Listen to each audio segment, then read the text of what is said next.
जीवन का सबसे बड़ा सत्य मृत्यु, जिसे कोई टाल नहीं सकता है। जो मृत्यु लोक में आया है उसे एक दिन अपने शरीर को छोड़कर जाना ही है। शरीर में मौजूद ऊर्जा, जिसे हम आत्मा कहते हैं, वह समाप्त नहीं होती, बस रूपांतरित होती रहती है।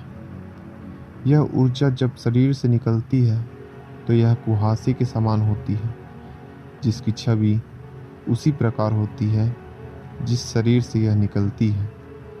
मृत्यु के कुछ समय तक आत्मा को अजब गजब अनुभव से गुजरना होता है, जो आत्मा के भी दुखद और कष्टकारी होता है। आत्मा शरीर से निकलकर कुछ देर तक अचेत अवस्था में रहती है। आत्मा को इस प्रकार का अनुभव होता है जैसे कठिन परिश्रम से थका हुआ मनुष्य गहरी निद्रा में होता है, लेकिन कुछ पल में यह अचेत से सचेत हो जाती है और उठकर खड़ी हो जाती है।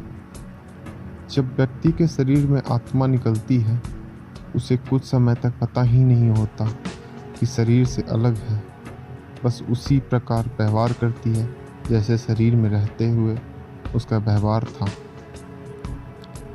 शरीर से निकलकर खड़ी आत्मा अपने संगी संबंधियों को पुकारती है, लेकिन उसकी आवाज़ कोई सुन नहीं पाता।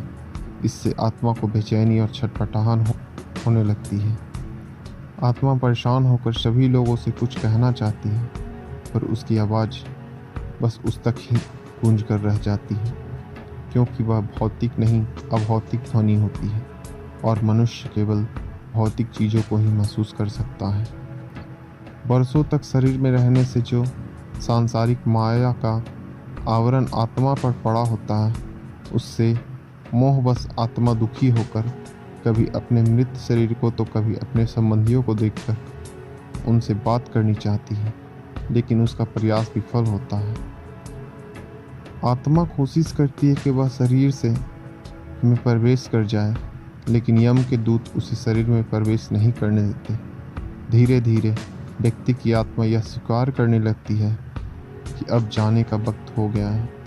मोह का बंधन कमजोर होने लगता है और वह मृत्यु लोक विदा होने के लिए तैयार हो जाती है। शरीर के मृत हो जाने पर आत्मा अपने परिजनों को रोते विलखते देखकर दुखी होती है और खुद भी दुख से व्याकुल होकर रोती है, लेकिन उसके बस में कुछ नहीं होता। वह लाचार होकर सब कुछ देखने और अपने जीवन काल में किए कर्मों को याद करके दुखी होती है। यम के दूत आत्मा से कहते हैं कि चलो, अब यहाँ से चलने का समय आ गया है, और कर्मों के अनुसार उसे लेकर यम मार्ग की ओर चल पड़ते हैं।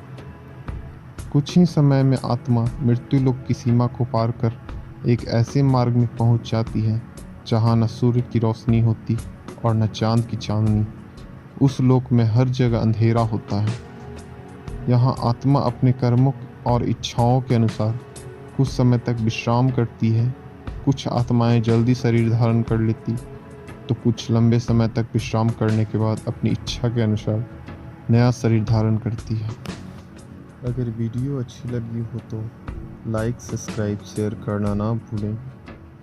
मिलते हैं अगले वीडियो में कुछ नई बातों के साथ।